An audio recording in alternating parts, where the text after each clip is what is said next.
So, John chapter 20, we have the empty tomb.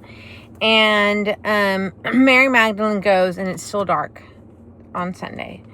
And she goes, and she's like, the stone is rolled away, and she's freaking out. So she goes to Peter and the other disciple, who is John, the writer of John, and they're running. I love that part. Verse 4, both were running, but the other disciple outran Peter and reached the tomb first. Like, I'm just going to put that in there. I won the race. And I wonder, again, the curiosity of it all, like, was there this competitive bent between these two? They were both fishermen. They were both from Capernaum.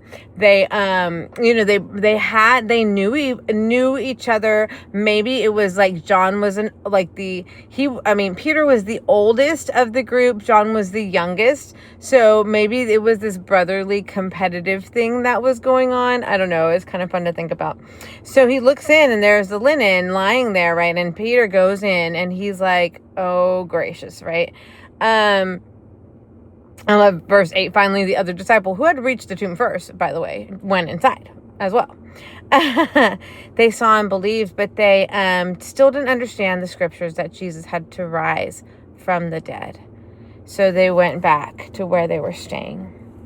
Can you imagine that discussion? Like, did they talk on the way back to where they were in the upper room? Did they or were they just in shock? Or were they trying to piece it all together? Crazy. I can't imagine. So Mary Magdalene stays there, and she is crying. And I love this, you guys, because I want you to just think about this. Like, she's crying. Who are you looking for? She thinks it's the gardener. And she's like, if you've carried him away, tell me. And then she doesn't recognize his voice until he calls her by name, Mary. And immediately she knows her shepherd's voice. Immediately she knows Jesus, Rabboni, teacher. And she goes, and she's the first evangelist. She's the first evangelist. She's like, I have seen the Lord. She is the first one to testify of the Lord. What's crazy is that women would not have been seen as, or women at that time were not, their testimonies did not hold up in court. And yet, the Lord of all creation, who created us, who loves us, who knows that women have a voice and they have a say, he chooses to reveal himself to women first. To a woman first, to say, I've seen the Lord. It's pretty cool.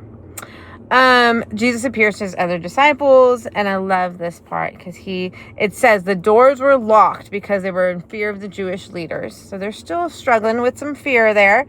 And Jesus comes and he stands among them. I mean, think about it. They are in the middle of disappointment.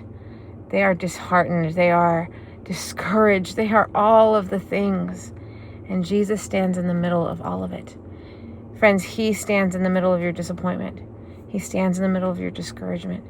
He stands in it and he says, peace be with you. That's the kind of God we serve. And he breathes on them and he says, receive the Holy Spirit. And I know this is different than like Pentecost, but I think it's more of a be, born again, live again, receive, even if I think he breathes on them like this is new life.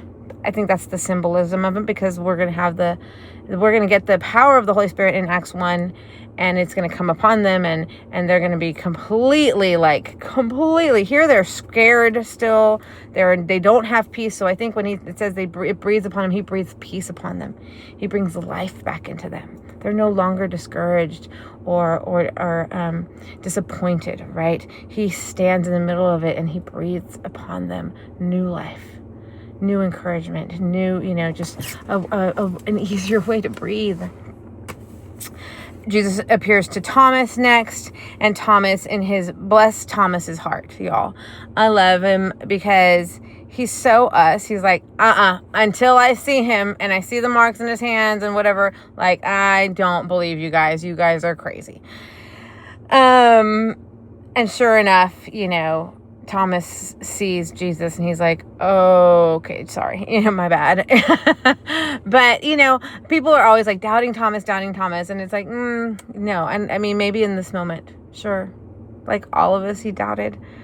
But, Thomas goes to the othermost parts of the world the same way all of them do. And he, preaches and teaches about Jesus until his death. And I believe he is speared in India. Is he speared in India? I think so. I know Matthew was speared.